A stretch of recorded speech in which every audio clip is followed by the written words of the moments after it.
के हाथ में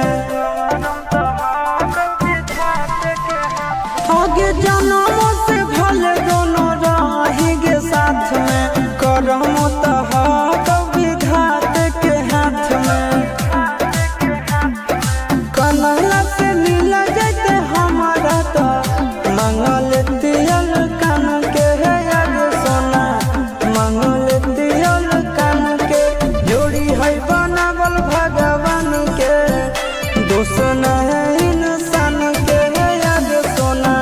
दोष न है भगवान के जोड़ी है बनावल भगवान के दोष न है इंसान के है याद सोना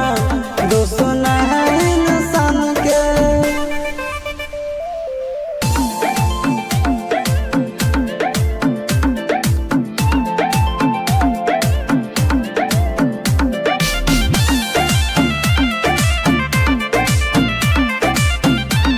आगे तोर नहीं कसूर नहीं हमर कसूर गे दोनों के कैला का ऊपर वाला दूर गे ये सोना आगे तोर